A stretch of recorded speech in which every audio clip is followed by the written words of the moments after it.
This is an age of disruption, of profound revolutionary change.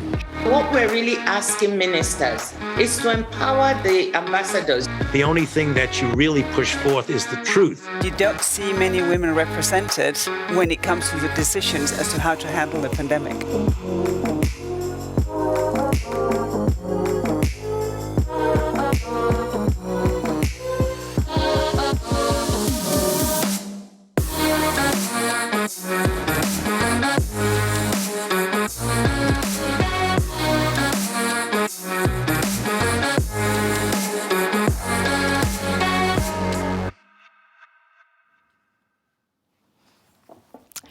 Good afternoon, everyone. My name is Sarah Tayseer Ben-Sharif. Feel free to call me ST, and I'm a health reporter at Politico Europe here in Brussels.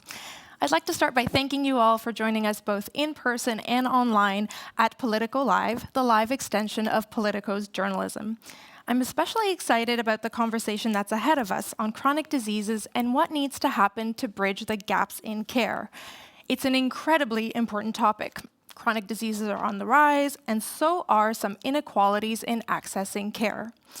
Part of the reason why chronic disease is on the rise is pretty clear. All the anti-aging cream in the world can't hide the fact that Europe is getting older. In 2021, more than 1/5 of the EU's population was aged 65 and over. So naturally, one can expect the rise of chronic diseases in the face of an aging population. But there's actually more to it than that. That's not the full picture. Another figure really grabbed my attention. More than 1 in 3 people in the EU aged 16 or over report a chronic health problem in 2019, according to Eurostat. It wouldn't be a leap to say that many of us in this room probably live with a chronic condition. But the truth of the matter is that not everyone faces the same fate when they are dealing with their chronic disease. We see clear inequalities within countries and between countries. And we're seeing that play out now with the energy crisis and the cost of living crisis. There's also the reality that chronic diseases are incredibly costly. About 70 to 80% of all healthcare costs in the EU are for chronic disease management, totaling an estimated 700 billion euros per year. So, big problems, but great panel. I'm excited to introduce shortly the panelists who will be helping to shed some light on this important topic. But first, I just have a couple of housekeeping matters to address, please. This Politico Spotlight event is part of a broader event presented by Sanofi and Regeneron called From Awareness to Action, Policy Change on Atopic Dermatitis. I've got my questions, it's my job to ask questions, but I'd love for this conversation to be as engaging as possible. To that end, we have a Slido application, and I invite you to submit your questions on it using the hashtag #ADPolicyChange to access it. Do make sure that you are in the Politico Spotlight room. And we'd love if you could include your name and your organization, just so that we have some transparency for our viewers and for our panelists, and we will be prioritizing questions that do so. For those of you still on the Bluebird Twitter, please feel free to use the hashtag #PoliticoSpotlight. And, just to get us started, we already have a question for you on Slido with a poll presented by Sanofi and Regeneron. And the question for you to answer is, which chronic disease has the higher total personal cost burden in Europe? We'll take a look at the answer at the end of our discussion. And with all that said, I'd like to give the floor to Ilana Tabak, Senior Director for Patient Advocacy at Regeneron, for some opening remarks. Ilana, on to you.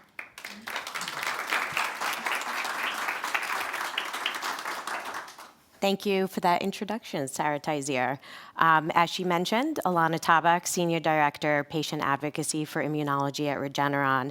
And on behalf of Regeneron and our partner Sanofi, with whom we collaborate to harness the power of science to develop solutions for some of the world's most impactful chronic diseases, we're really thrilled to be here today for this conversation and for the event around awareness to action policy change on atopic dermatitis. You heard Sarah Tayseer present some stats, so I'm going to do that as well. AD is estimated to affect nearly 5% of adults in Europe, and yet there's a common misperception that it's just a rash or just a childhood disease that people will simply outgrow. Because of this misperception as a superficial and trivial skin disease, there has been a serious underrepresentation of AD by health systems and policymakers alike. This leaves many people living with this disease without the critical support they need to get an accurate diagnosis and have their AD properly managed. Together with the patient and medical community, Regeneron and Sanofi have been working to change this perception, ensuring that AD draws attention, sparks conversation, and benefits from policy changes. Our hope is that these efforts will enable healthcare systems to provide the best outcomes possible for this community. This unwavering global effort has been fueled by an increasing number of people living with AD speaking up and advocating for themselves and their community alongside advocacy organizations. But we know that more needs to be done. Despite progress, AD is still a widely underrecognized disease, which places a significant physical, emotional, and financial burden on patients, their caregivers, health systems, and society. This was further confirmed earlier this year when we commissioned a survey across 6 European countries and at the EU level with the goal of better understanding policymakers' and influencers' knowledge about AD. The survey uncovered that, sadly, there is little to no awareness of the true psychological and physical impact on people living with moderate to severe AD and those that care for them. This includes painful and unrelenting itch, skin infections, sleeplessness, social isolation, depression, and even suicidal ideation. And while in Europe, the annual economic burden of AD equals 30 billion euros, the survey showed that policymakers vastly underestimate its financial impact. In addition, they equally underestimated the annual indirect cost incurred due to lost school or work as a result of living with AD, which amounts to a staggering 15.2 billion euros. On a hopeful note, though, we also saw policymaker respondents rightfully acknowledge the urgent need for more AD support, signaling a new willingness to prioritize action on this condition. Today really marks an important step forward in our collective action with the patient community, and particularly with our trusted patient advocacy partners, the European Federation of Allergy and Airways Diseases Patients Associations, and Global Skin, to improve the lives of people living with AD. Together with distinguished guests and our speakers, we'll discuss concrete action to elevate AD on the chronic disease policy agenda to ultimately improve care and relieve the burden for patients and health systems. Our shared ambition is to move beyond the misperception that AD is just a rash to policy action that ensures people living with AD receive the support they need. We look forward to a robust discussion with all of you and to carrying our collective progress forward into the next chapter. Thank you for being here in person and for all of you online for joining.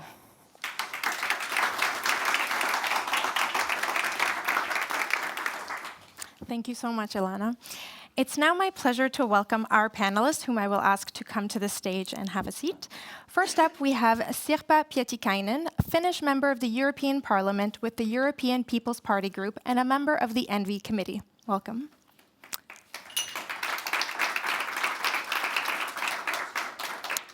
Next, we have Alexander Nat, Secretary General at the European Confederation of Pharmaceutical Entrepreneurs, also known as EUCOPE for short. Welcome. Next, we have Susanna Palkinen, Director at the European Federation of Allergy and Airways Diseases Patients Associations, EFA for short. Last but certainly not least, we have Elizabeth Kuiper, Associate Director and Head of the Social Europe and Wellbeing Program at the European Policy Center. Welcome, Elizabeth.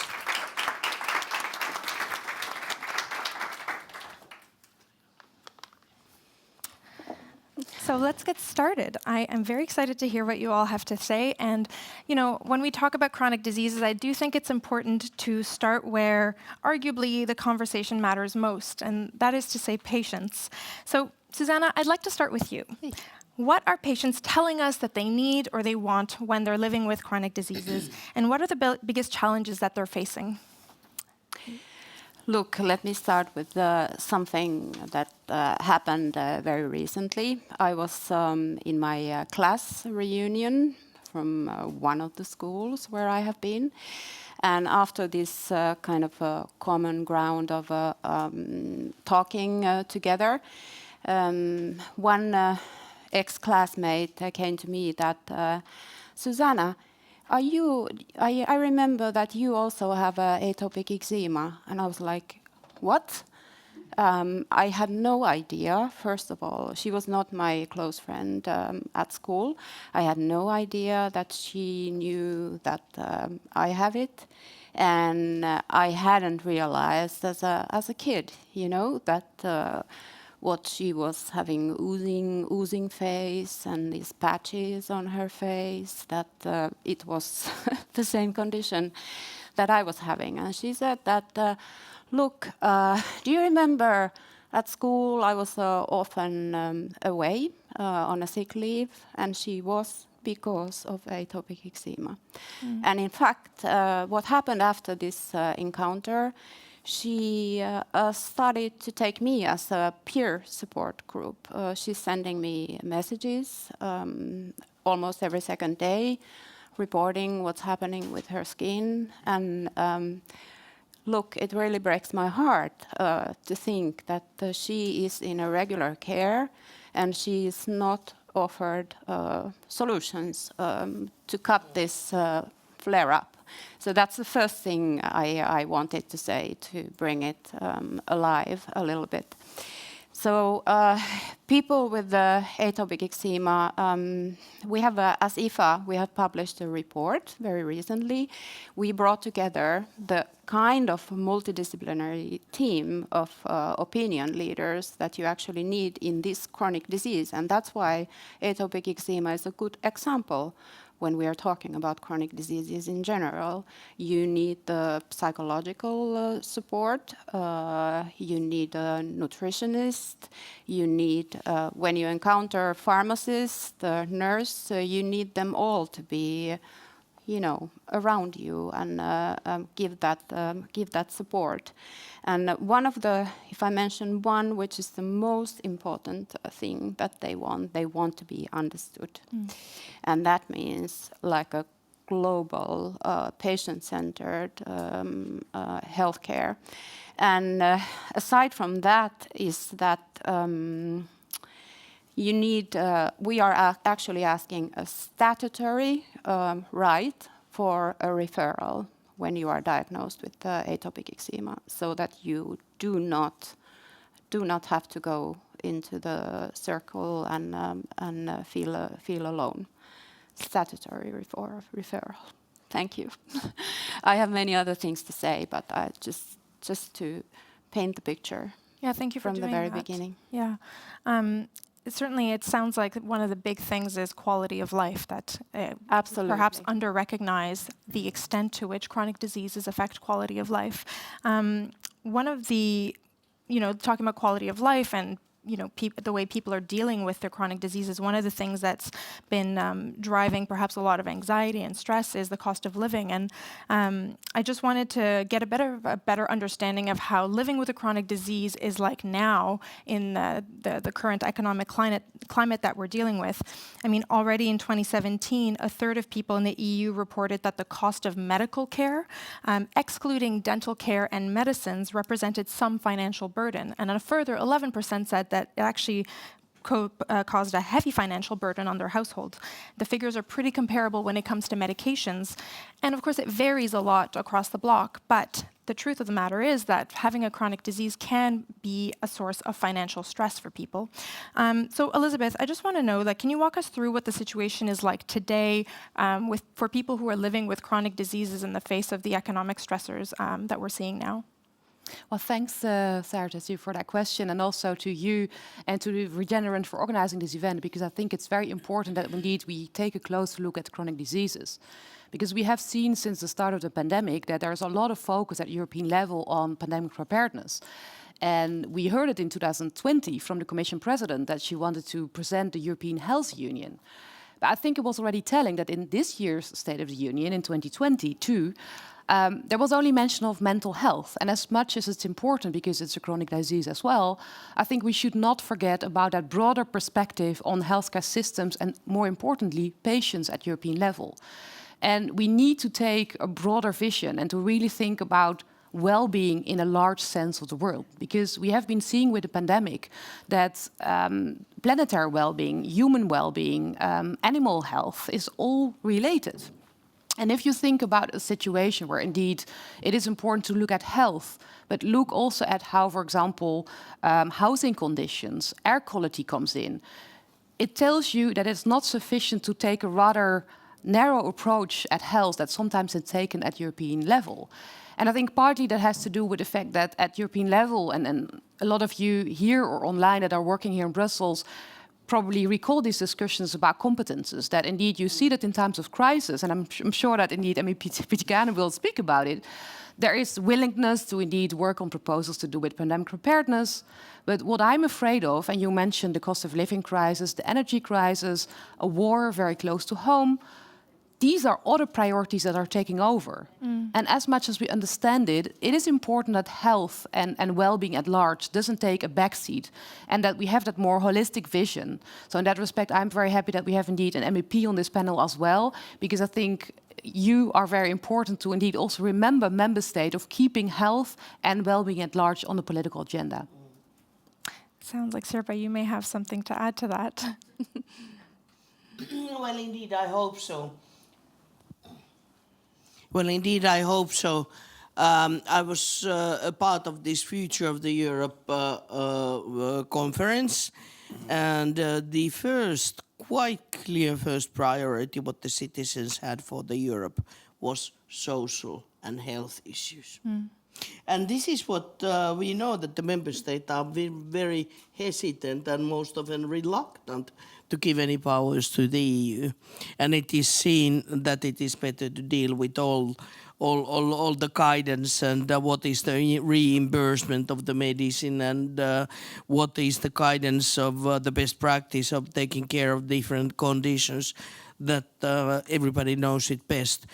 I usually say jokingly that we have the wonder in Europe that we have 27 the best, globally best healthcare and social security systems that can't possibly learn anything from each other because they are so perfect already. But seriously, this is the tension.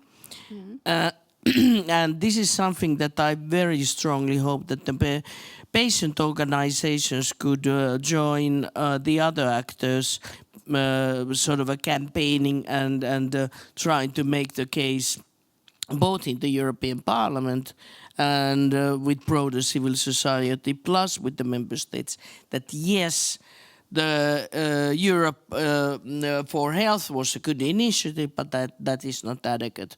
We need a lot of work on NCDs, the chronic diseases, on the care strategy, because then if you are severely ill with chronic disease, you might need quite a lot of substantial assistance. That matter social issue.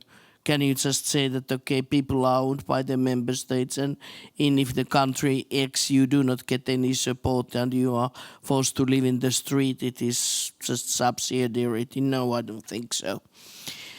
So that is that kind of a competence battle. We wouldn't care otherwise, but because this is the fight what we need to fight on the next commission very seriously, and we need to start it already before the elections and make this a election topic: the better healthcare, better care for Europeans. And I think that it has a lot of resonance, as said, among the citizens. Then another one that I would like to raise to start with is that you know that the food safety, health and environment are on the same committee at the moment. And there's the large political will to make a renewal of our committee structure starting from the next election period and separate the health and environment. And that would be a great stupidity, I think. Because we got it right in the first place for wrong reasons, then it was just the workload.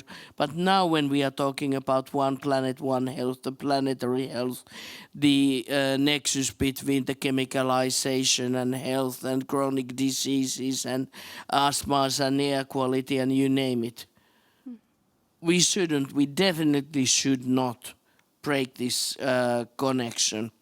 And being there for 10 years, yes, we can handle the workload pretty well, and it gives quite a lot of added value that we are looking at the three things.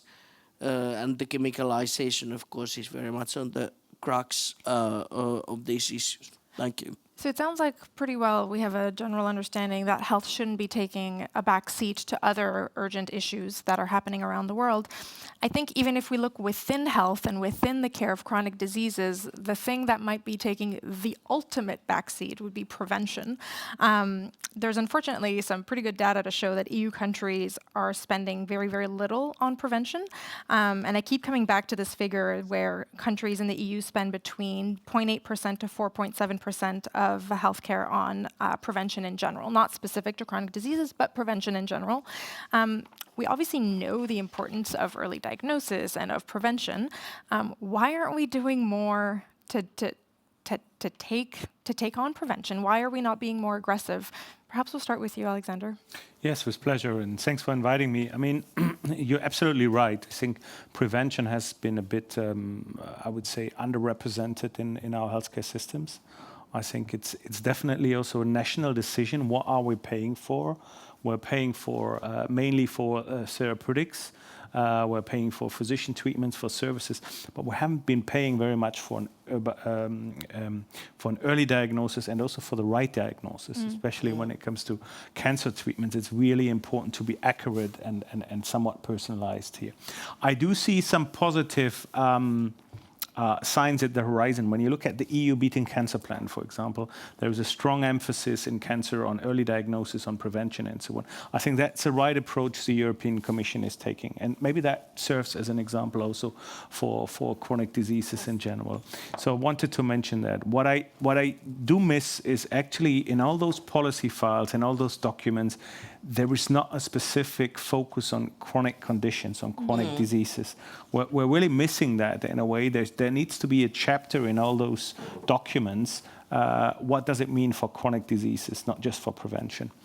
I do think we have a couple of policy files up and running, or let's say secondary legislation and guidances and so on, especially in the EU HTA. When you look at how are we assessing medicines in the future, we're currently debating what's the role of quality of life in an HTA assessment. And I think that is really, sometimes we're missing that in the discussions, but I think we should bring that notion of quality of life into the discussion of the EU HTA methodology. So I think there needs to be a strong focus on how are we assessing medicines and what is the value of quality of life in that respect. I think that's really very important. I wanted to mention some other elements which are more at the national level. Of course, cost containment is driven by national considerations. We've seen quite, and I think that's the issue here when it comes to chronic treatment options, that at the member state level, when you try to argue about specific treatments, that there is a much better compliance of the patient in a given condition, many payers and healthcare systems would not really recognize that or value that, so to say. They would say, yes, but it's the same compound, and the compound has been priced at that level, so why don't we... They're not giving a surplus for an increase of compliance for patients. And compliance for patients could mean that there is no cooling so that they can take the pill with them every day.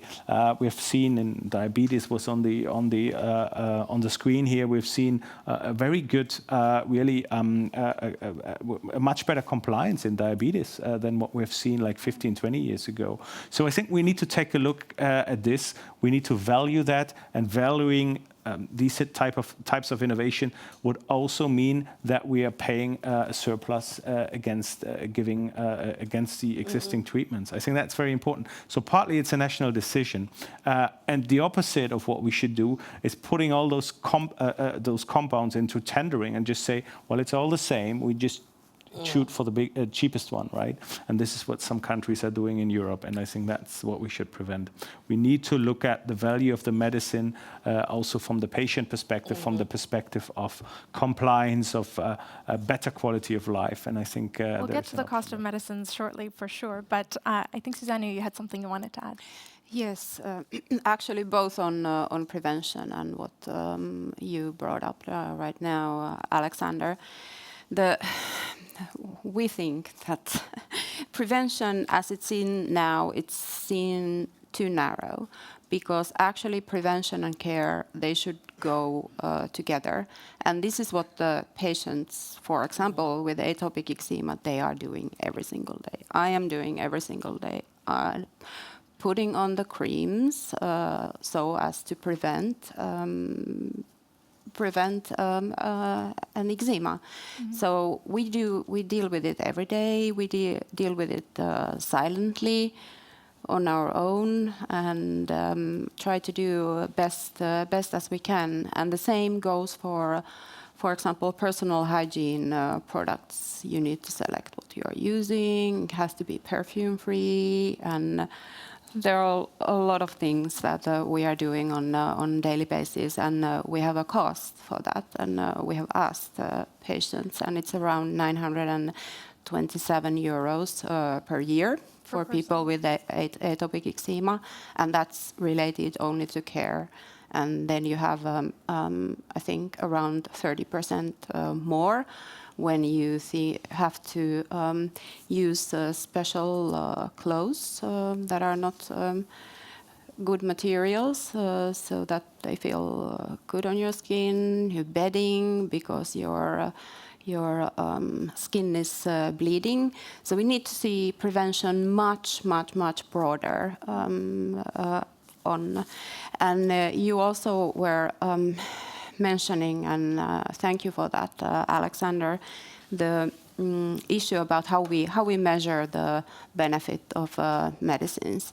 The patient-reported outcomes, they are absolutely key. For example, in atopic eczema, we are asking that you need to have a measure that is actually measuring itch, because itch is the one that is there. It's all the time, and it's highly burdensome. Yeah, and you end up harming yourself because you can't avoid scratching in your sleep. So we need measures like this, and quality of life is it's the other side of the everyday life that you have to live as a patient.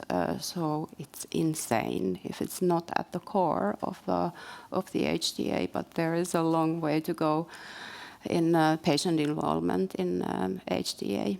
You've both mentioned compliance, and we'll get to that in a moment, but Elizabeth, Sanjik, you had a comment to add. Yeah, absolutely, because I think these are really important points that we're raising, because when it comes to quality of life, I think oftentimes, politically speaking, we take a very narrow opinion and a narrow view when it comes to spending in healthcare.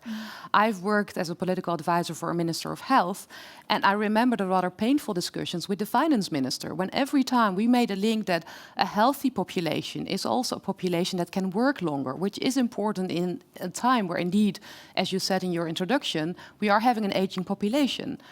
And again, especially for chronic patients, Susanna, I think you're saying it very eloquently. I think if you have proper care, if there's proper reimbursement, you will have a better quality of life, which will reflect on how you participate in society, in your work as a partner, as a caregiver, and you name it.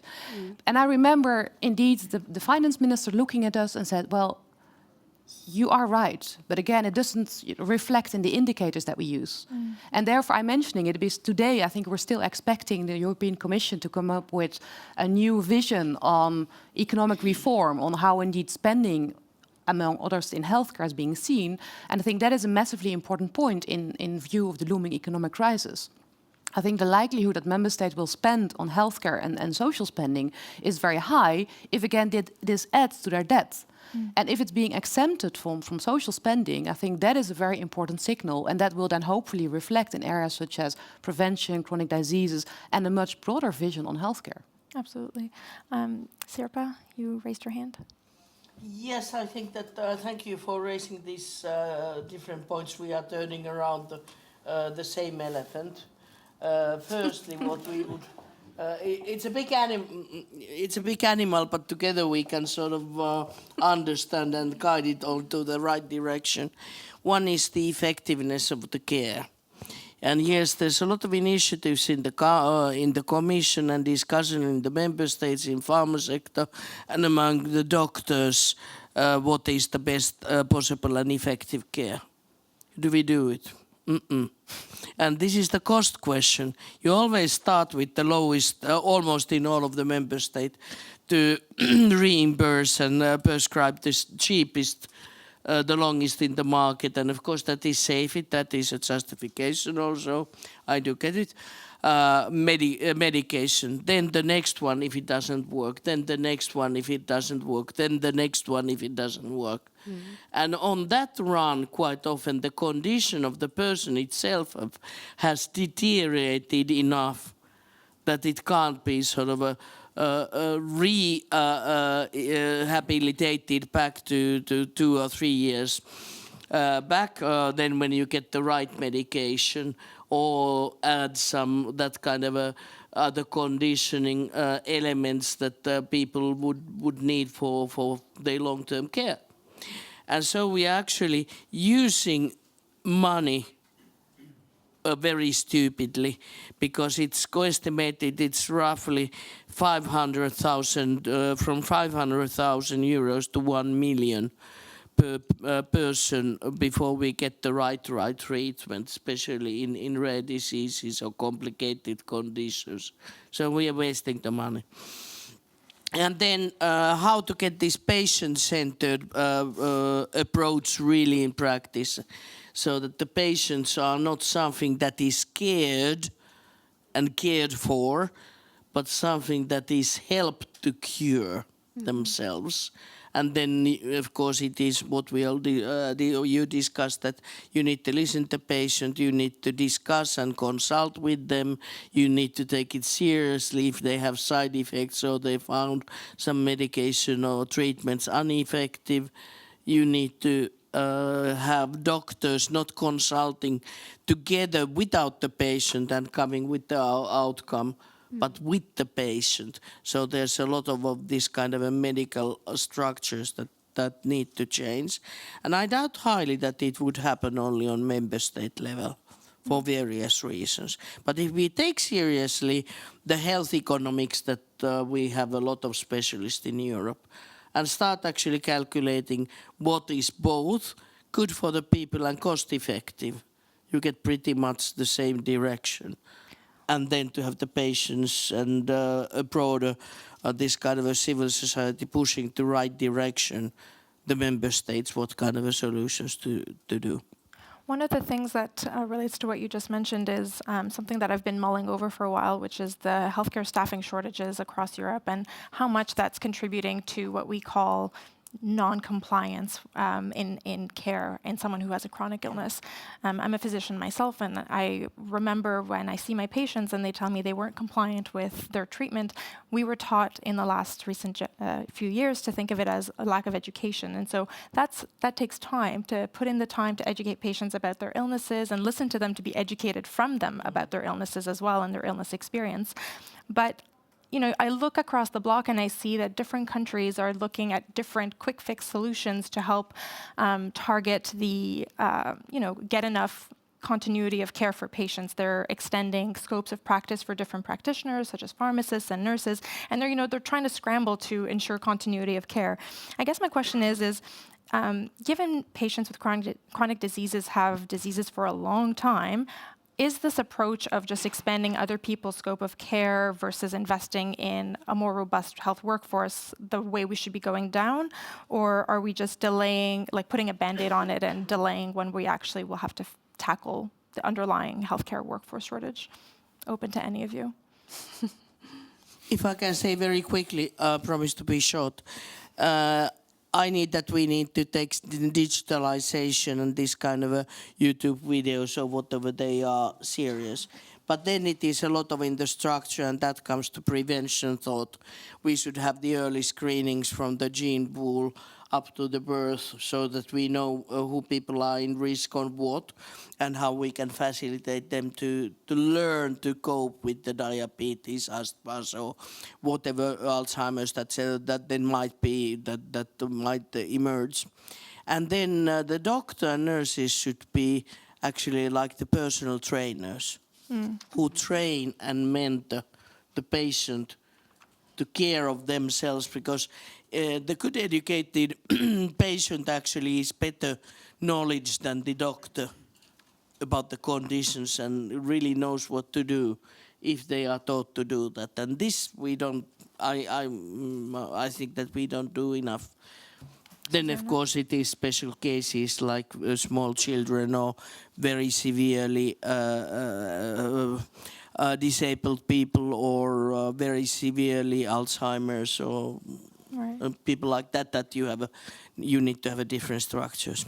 Susanna, you have something to add? Yes, absolutely. Sirpa, thank you very much for mentioning that. I like the coaching word. It's a good word. People listen to that.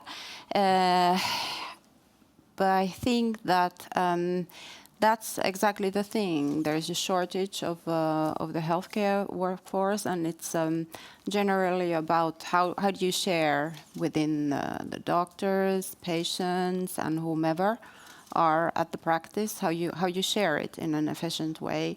For example, in this case, it's minimized maybe the consultation time with the doctor, but then the nurse can take this coach role in some cases. So this is all we're asking, that things are picked up and the daily life is supported for patients. And we have great opportunities, though, at the European level, as far as we see, because of the European health data space can help in some issues that Sirpa mentioned. We believe that this will be many atopic eczema patients, they kind of drop from the regular care because actually they are always offered from decade to decade the same one, which is the first option, the oldest option in the market, which in this case is corticosteroid cream, which also harms your skin. I don't want to talk about medications, but it is really that's what it is, and so they drop out because they are not receiving the support that they want, and digital can really help in this. And in skin conditions, you can also take photos of what you are when it's changing, and you could have this interaction with your healthcare team to be supported.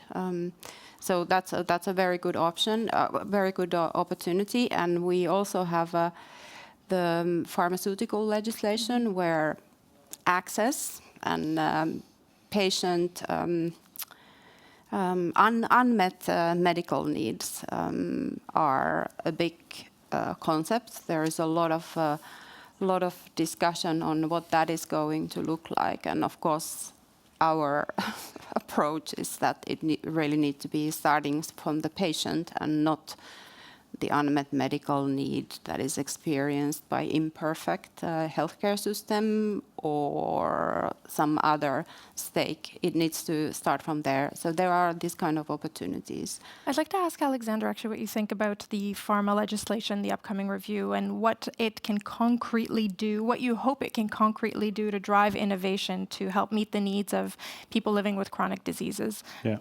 Yeah, it was a pleasure, and I think really we have a great opportunity here at the Horizon to have the pharmaceutical legislation is going to be revised.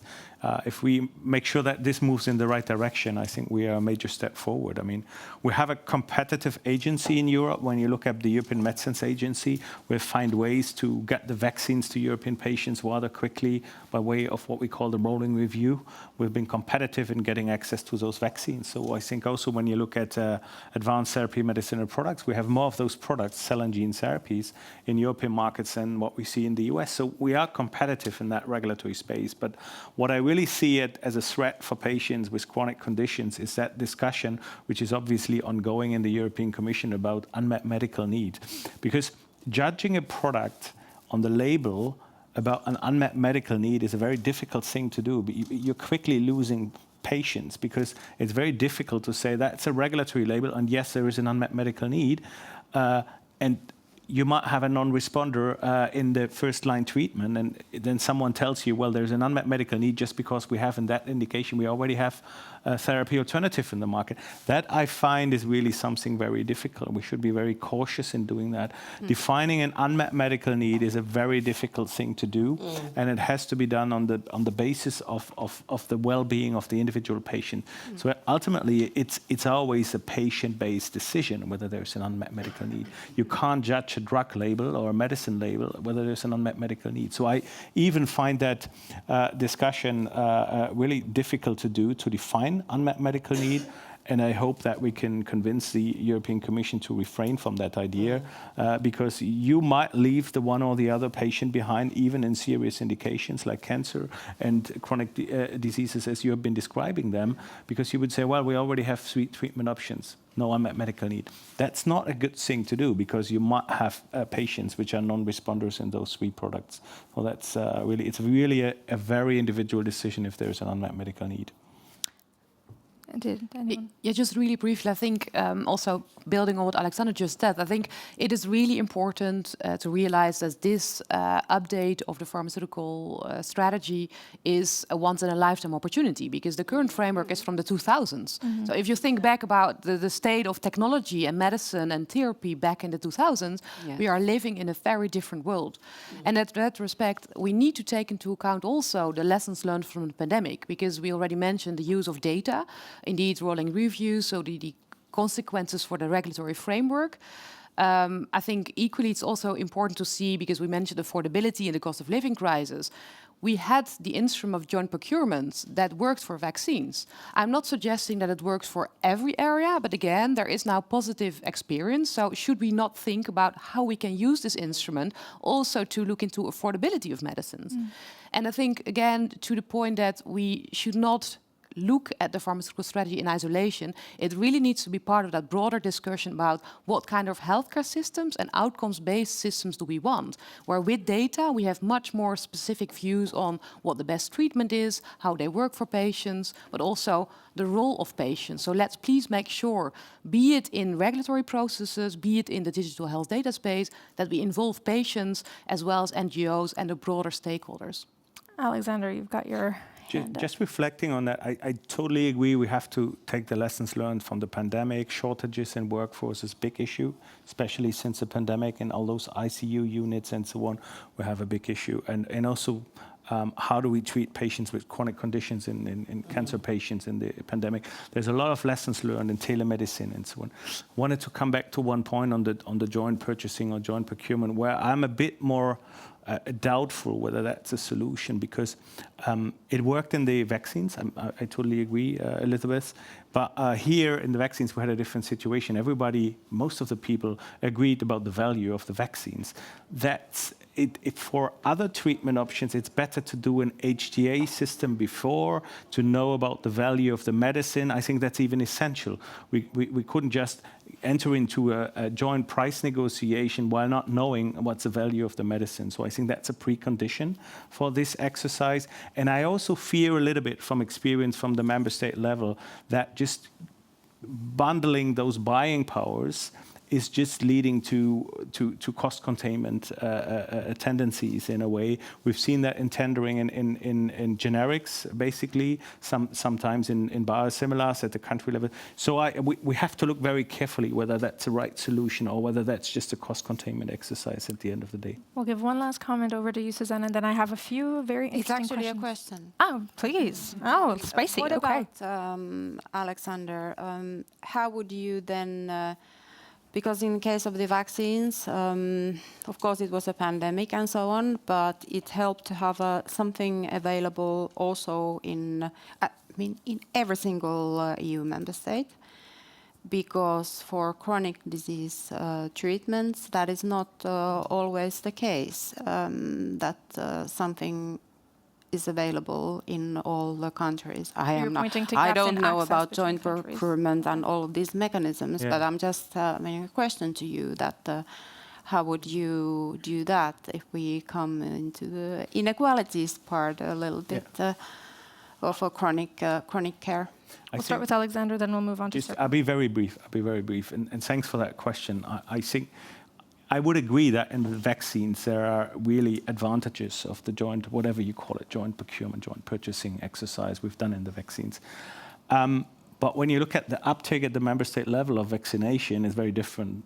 Romania, Bulgaria, 20-something%, Portugal being, I think, the highest was 90%. So it doesn't the joint purchasing activity doesn't necessarily lead to the same access at the member state level, as this example shows.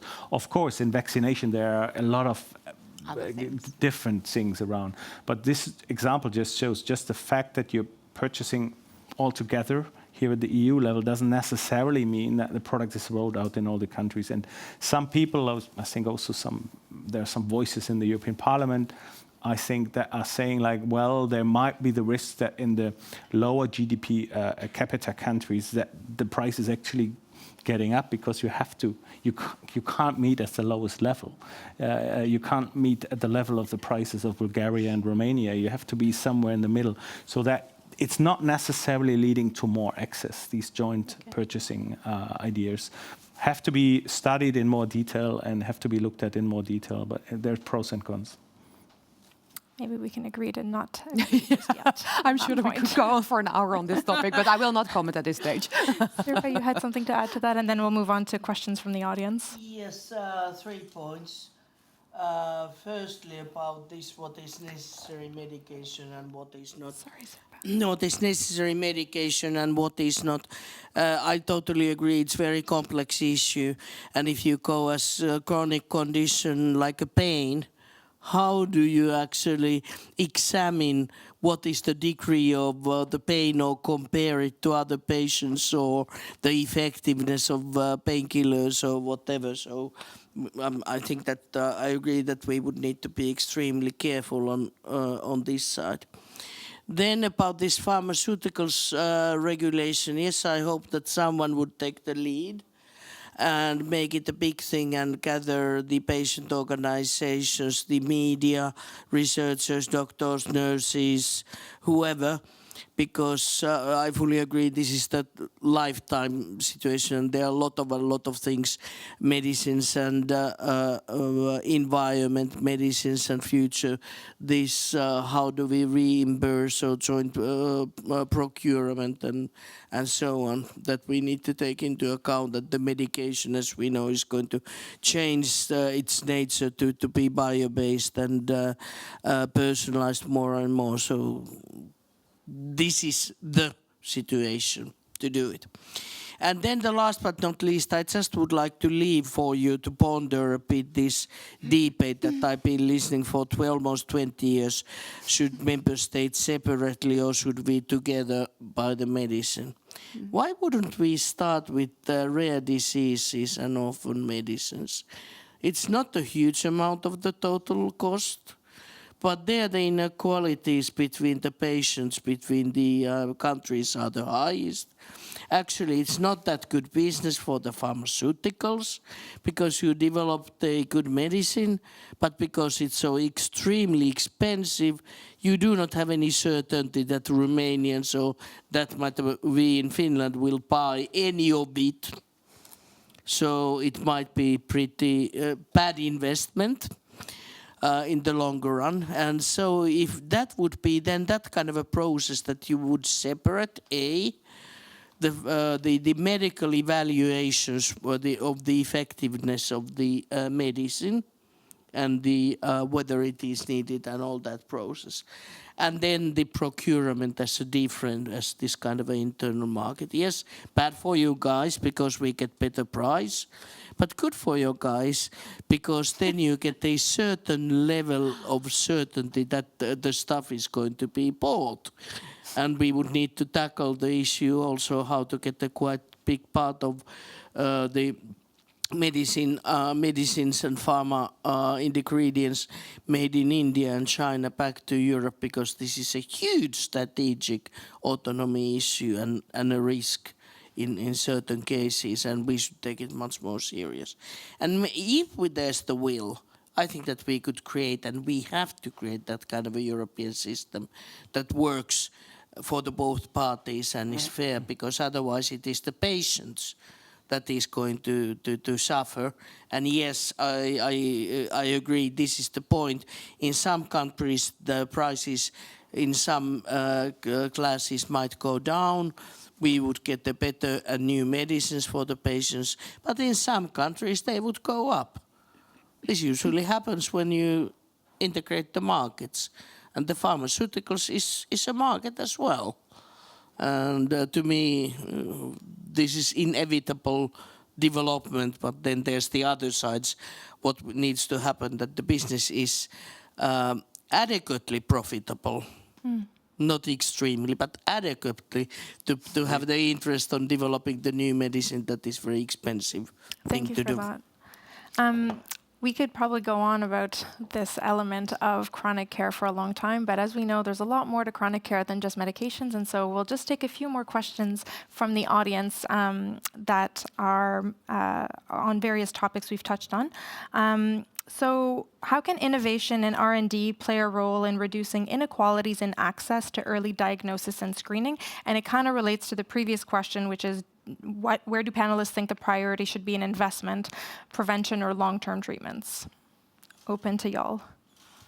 I can maybe kick it off very quickly. I think we need to put more focus on early diagnosis and screening.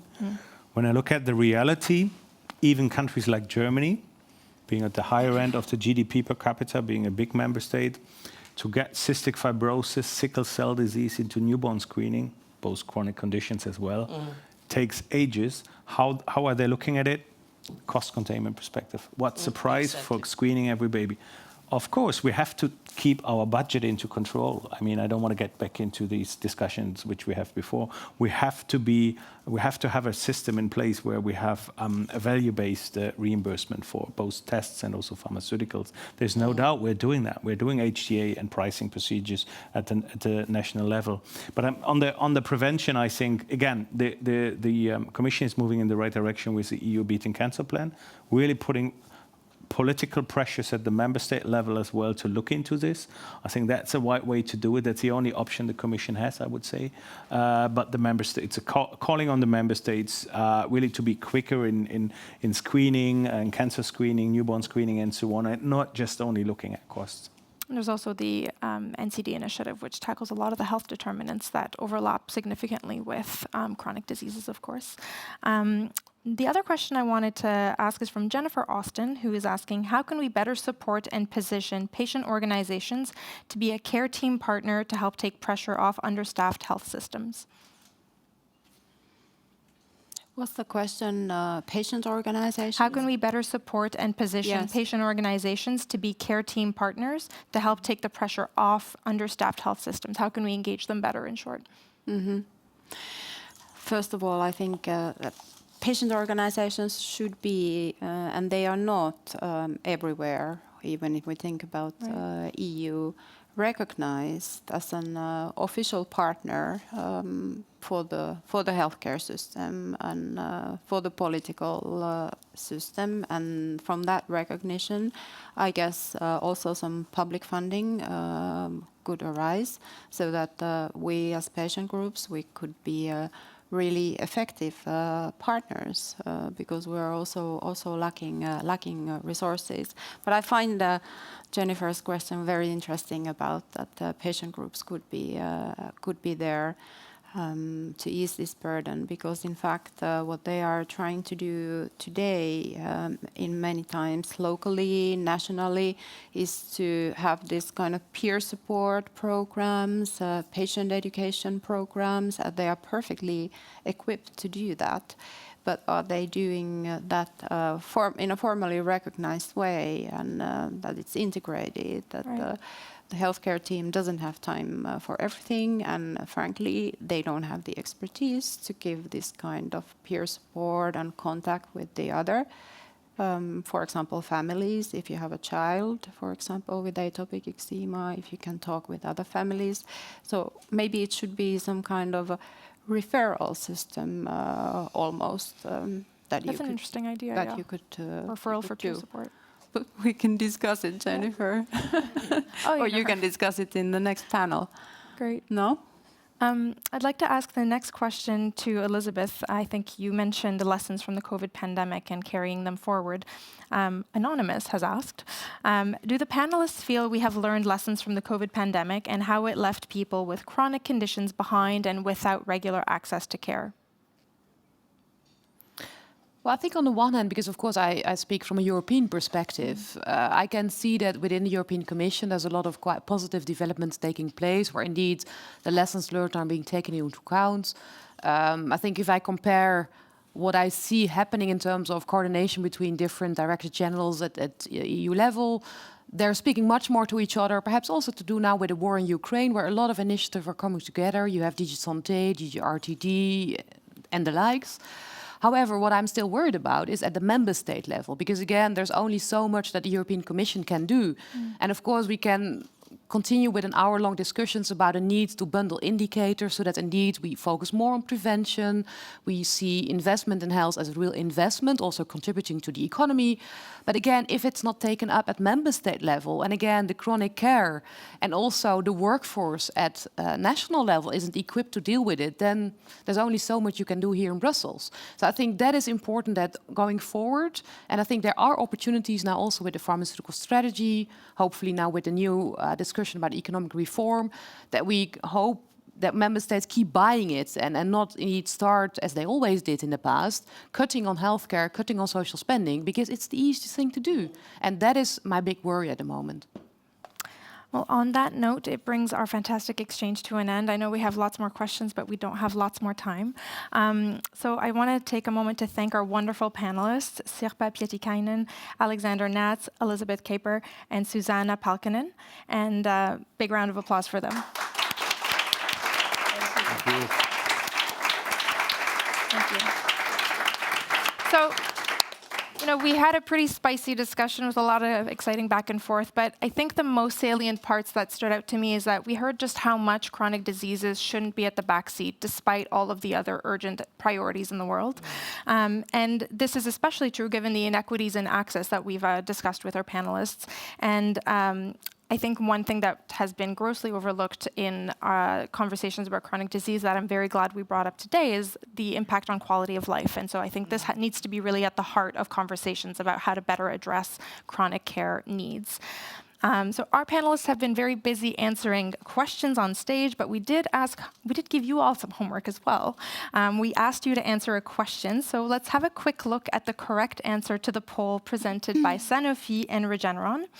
As you may remember, the question was, which chronic disease has the higher total personal cost burden in Europe? And the answer is, I see a majority of people answered diabetes. It is actually atopic dermatitis. So 25% of respondents got it correct. So with that, I'd like to thank our speakers. Don't laugh. It's a serious report. So commercial break, if I may. Please pick up this report from our website. It really outlines the burden and the call to action, which I believe will reflect other chronic diseases as well. Well, now we've all learned where to find more information about that. With that, I'd like to thank our speakers for joining us and thank each of you in person and online for joining us and for your very engaging participation. And finally, I'd like to thank our partners, Sanofi and Regeneron, for making this event possible. We'd love to hear your feedback. You know, as journalists, we put a lot of stuff out there, but we love getting stuff back, getting responses back, how you think things went. So please feel free to email us at live@politico.eu. And we really hope that you'll join us at our next Politico Live events, and you can check the lineup on our website for all of the upcoming ones.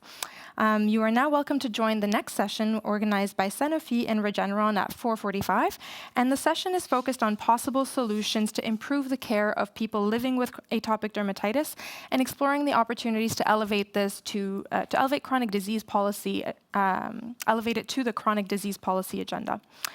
And with that, thank you all, and we'll see you soon. Thank you.